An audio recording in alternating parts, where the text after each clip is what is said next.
SOP 312. I am excited. I found a great microphone. Wait till you hear about this thing. We've also got a little shootout between free Skype recorders and non-free Skype recorders. And we've got a little last 5 and 5 from my buddy Dan Lyons. We've got an update on today in podcasting. And before we start the show, I want to ask you, if you don't have a podcast yet, could you do me a favor? There's only 15 questions. Go over to planningyourpodcast.com and take a quick survey for me. I want to make sure I'm writing another book, and I want to make sure your questions are answered. So if you're listening to this and you're in front of a computer and you're thinking of starting a podcast, maybe it's been a week, a year, a month, however you've been thinking about starting this podcast, do me a favor, please. Go to planningyourpodcast.com and fill out that survey. And now, kicking the drums, it's time for episode 312 of the School of Podcasting's Morning Announcements.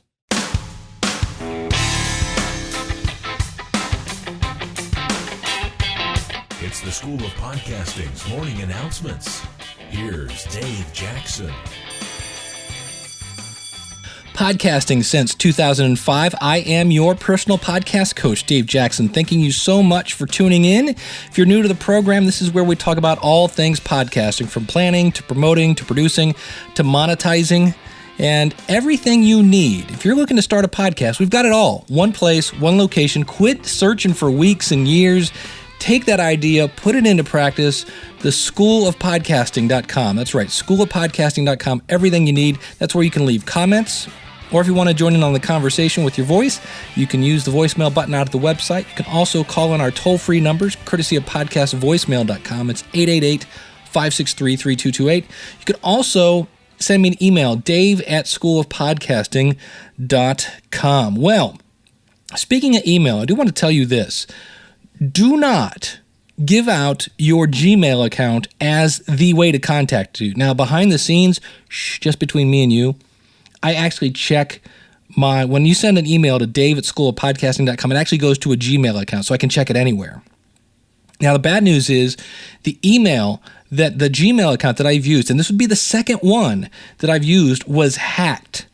And luckily, Google changed. They stopped the hacking, but said you need to change your password immediately, which has caused serious issues on my phone because apparently I can't change the password on my Android phone because it's the primary account. It's a big pain in the butt. But I say that because many, many moons ago, when I first started podcasting back in 2005, I had a podcast called The Musician's Cooler, and I just told people, send it to musicianscooler@gmail.com. Don't bother. I don't have that account because somebody hacked it, and I could never get it back. So that's your bonus tip for the day. If you're going to use email, because nobody can hack dave@schoolofpodcasting.com. I own that. That is part of my website. So there you go. That's the first tip. And what I want to start off with today is we're going to go with Dan Lyons. I met Dan. He was on a panel with me at Blog World a couple weeks ago. And he has the website How to Make Podcasts Like a Pro.com. He's a lovely chap from Australia and England, professional radio guy, and a super duper guy. And here is a last 5 and 5. Live from the Blog World floor, I'm sitting here with the one, the only, podcastlikeapro.com man, Dan Lyons, and the sexiest accent at Blog World this world. No, surely not. Oh, it's cool. No, that's why I said, I got to get that accent on my podcast. Well, it's a shame I'm married, otherwise I would use it to my advantage. It's not happening. So, well, first of all, tell us about your podcast and where they can find it. Podcast Like a Radio DJ, and you can find it in iTunes, or you can actually find it on my other website, How to Make Podcasts Like a Pro, which is a bit of a runaround, but we were just talking about, that is actually my next project, to streamline that workflow so people can find the podcast a lot easier. But essentially, those are the two places that you find it. Awesome. You ready for this? This is a pop quiz. Let's do it. Not your favorite 5 podcasts. What were the last 5 podcasts you listened to? Ooh, here we go. And can you tell me a little bit about them? And Yeah. and you can cheat and look at your phone if you need to. No, I don't need to. Oh, look at you. The first, or shall I say the last, I'm trying to mess with my head here, is a podcast called Freedom Ocean. And it's an Australian podcast by a couple of guys called James Schramko, who's a very successful online business owner, and his co-host, a guy called Tim Reed. And it's it's a really brilliant... It's one of those podcasts that you think, as you're listening to it, I should really be paying for this, because the quality of the information and the value that you get out of it is just incredible. So I listen to that quite regularly, at least once a week. And you interviewed him on your show. Yeah, I interviewed James. James is extraordinarily successful online business owner, has maybe 40 or 50 websites, generates millions of dollars a month. So for anyone like myself or yourself who has a website, who's building a business and building a community, Freedom Ocean is a fantastic podcast. Is that just freedomocean.com probably? Yeah, freedomocean.com. Cool. Yeah. All right, that's one. Turn back. Oh, I was hoping that you weren't going to count this. The one before that would be Smart Passive Income with Pat Flynn. There you go. That's a good one. We know Pat. I mean, Pat's fantastic. The one prior to that would be Internet Business Mastery with Jane Sterling. The one prior to that, and this will knock you for six, Armin van Buuren, A State of Trance. It's a trance podcast. Oh, cool. Yeah, so it's like... He's one of the world's best DJs, and he sort of mixes up all these trance tunes into one consistent, non-stop, 30-minute piece of audio. Okay, and one more. Oh, Dave. Well, it would be a combination between the Raymond Noodle, the Podcaster Studio, and the School of Podcasting. All right. It's kind of a hybrid. There you go. The Podcasters hybrid noodle announcements. There you go. There you go.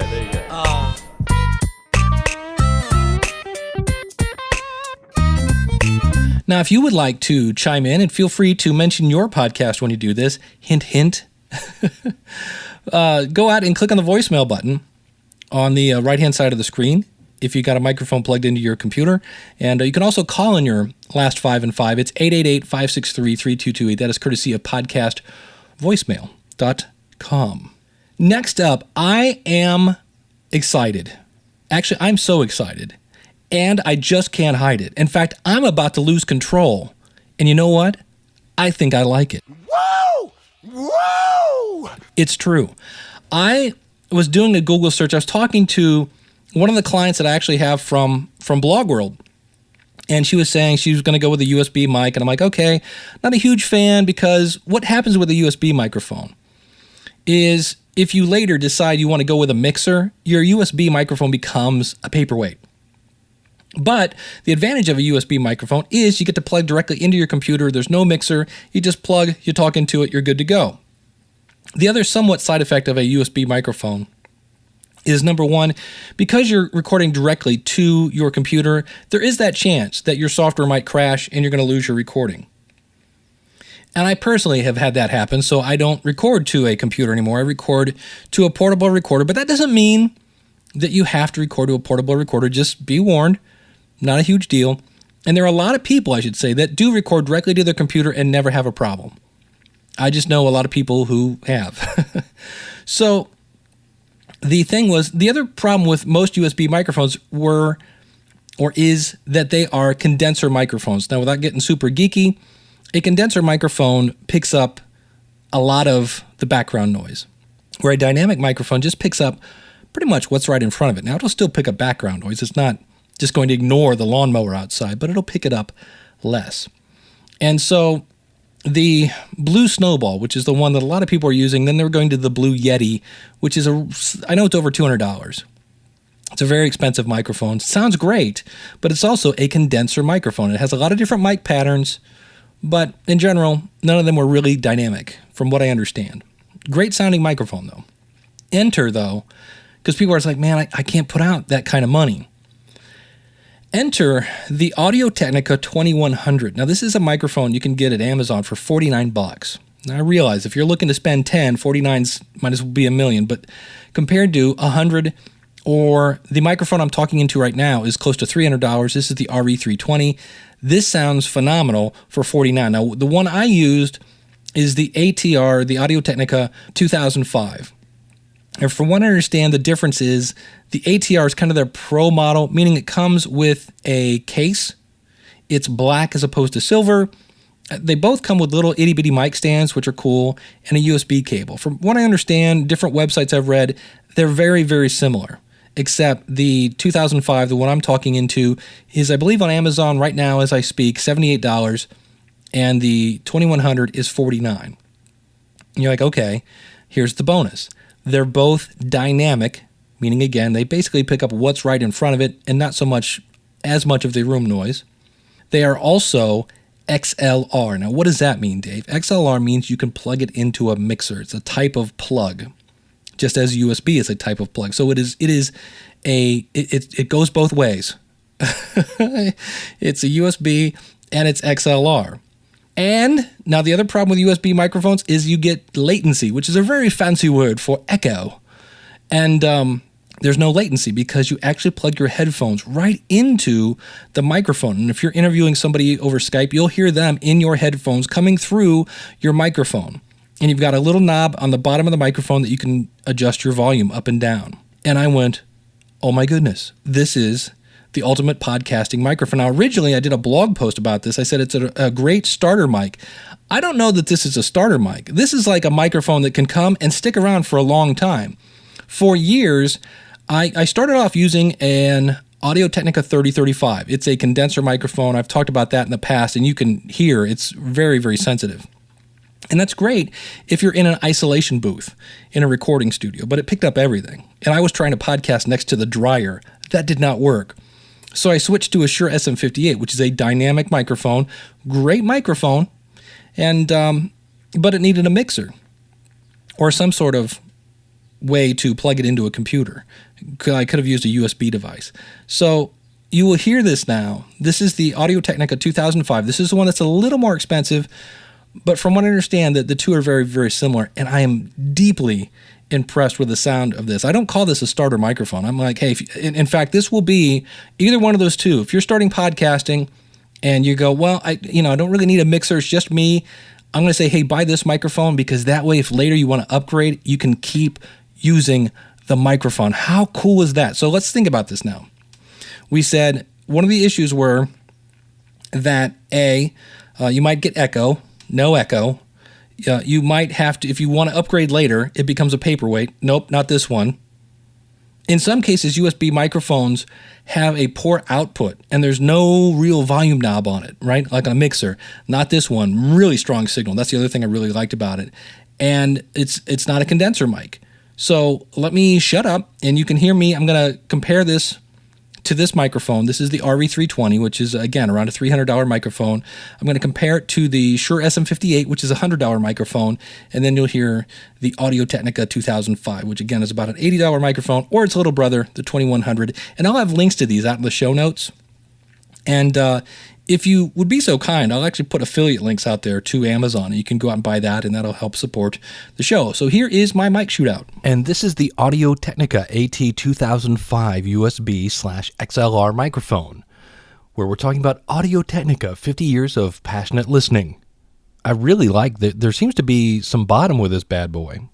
I like it a lot. And I can tell by looking at my meters, I simply unplugged my microphone, the cord from my mixer, basically unplugged the RE320 and plugged in the AT2005, and I can already see where the volume level, it's giving me a higher output, which is very cool. Now let's plug in a Shure SM58.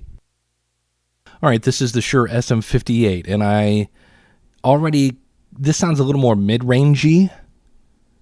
Again, none of these sound bad. I used a Shure SM58 for years, and I'm not messing with any of the knobs on the mixer. And let's see, the Shure SM58 is, again, giving me about the same output, which is cool. So I'm going to unplug it. We'll go back to this is the RE320. Again, this is a $300 microphone. The Shure SM58 is a $99 microphone. Like that, now we're going to plug in the AT2005. Get it straight, Dave. The AT2005.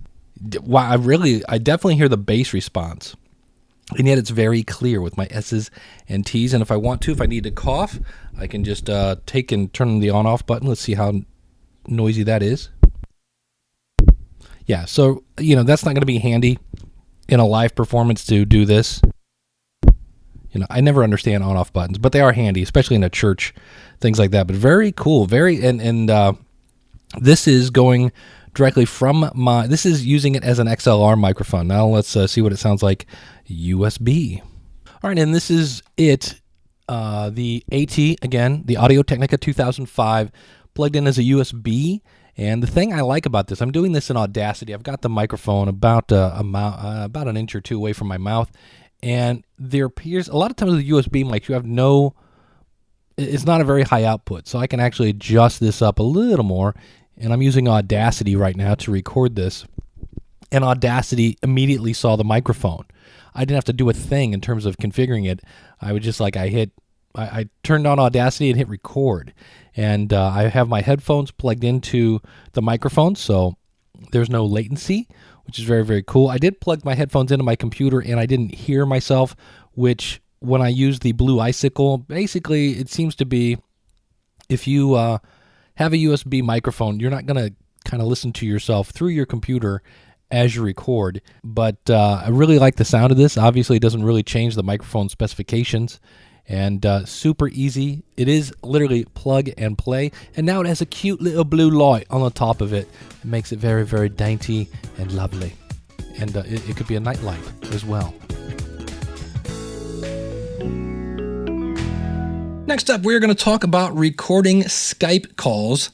And there are a couple ways to do this. But if you want to use software, and again, here we go again, because you're recording directly to your computer, always a chance that the software can crash, especially with Skype. If you're running Skype, you want to have as little as possible running when you're actually running Skype, so it doesn't have the weird hiccups and blurps and things like that.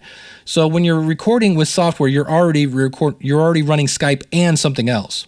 So you're pulling resources away from Skype. But there's one that I've been using for a while. It's called PowerGrammo. And there are a couple different versions. There's basic, standard, professional, and enterprise. I recommend you get the professional one. It is $34.95 as of July 2012. And the reason I like that is because you can have your voice and your guest voice in separate channels. Now, I don't recommend you publish it that way, but the great thing is with Skype, unless you have your cameras going, which I don't recommend because then again, your computer is working hard. And if you can't see each other, it's very easy to talk over one another. And there are times when I can go in and I'm talking over somebody, or if they're talking over me, you can go in because that person is in a separate channel. You can actually mute that part so you're no longer talking over each other. It makes it really easy to edit. And then when you're done, you just basically take that file, save it as a mono file, and everything is fine. So that's why I like the professional version, which you'll hear shortly. Another one that I just tested and have been using, haven't had a problem with it. You can find it ifree-recorder.com. Now, there are other ones out there. I like this one because it builds you a list of files that you've recorded. I used another one, I think it was just called Free MP3 Skype Recorder, something like this. This is iFree Skype Recorder, and it uses the software, and then you can see previous recordings. So what I did was I fired up PowerGrammo. I fired up iFree-Recorder, better known as iFree Skype Recorder, and I called the Skype test number, which is called Echo. So if you ever want to test your Skype, just look for a contact named Echo, and you'll hear this lovely British woman come on. So this way, to conduct this test, we wanted to keep the conversation the same. So we did. We're using Echo in both cases. The only thing that's changing is the software. Now, the difference is iFree Skype Recorder records it as an MP3. And that MP3 file is then going to be put into your podcast, which you will then save it as an MP3. So let me briefly, and all the audio files are going to go, ugh. But here's how I describe an MP3. A WAV file is what you want to save as, or AAIF if you're on a Mac. This is called, it doesn't lose any of its resolution. Whatever you record is what you get. Now, the problem with those files, a WAV file, is it's huge, it's ginormous, right? And so when you save it as MP3, what the people that invented MP3 tried to do was, look, can we kind of make this file smaller without losing any of the quality? So what they do, for lack of better phrases, they take a little off the top and a little off the bottom, which you'll hear shortly.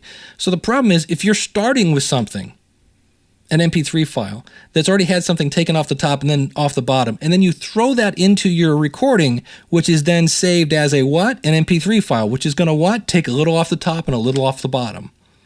So you're shaving something twice, so consequently that phone call isn't going to sound quite as good as somebody who, with PowerGrammo, you can save it as a WAV file, which means what you heard is what you get.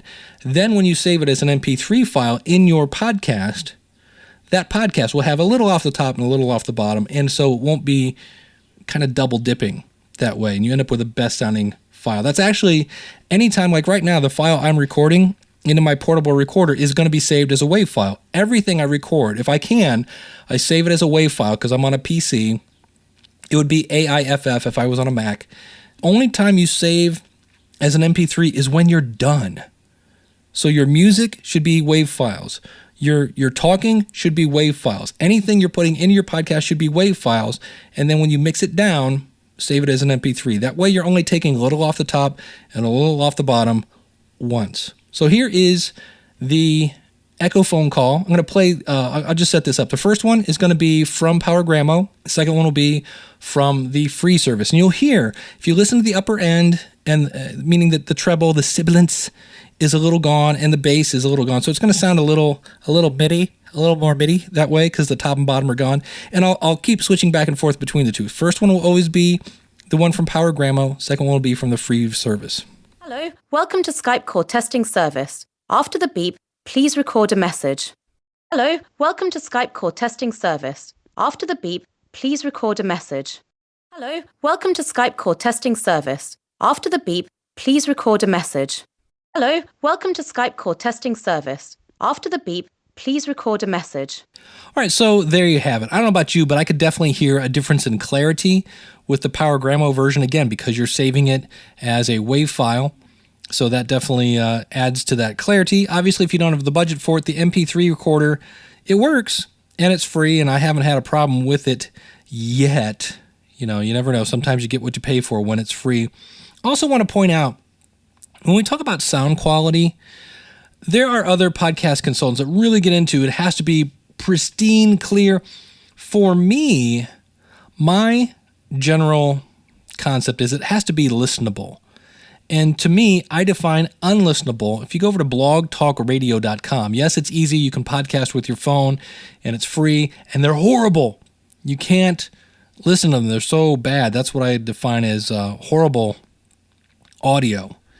But as long as it's listenable, and then later, you know, once you get your podcast rolling and you're sure you want to do it and you're getting some feedback and you're meeting great people, you can always upgrade your equipment later. The bottom line is to just start. I want to thank you so much for tuning in. Hopefully you got something out of this today.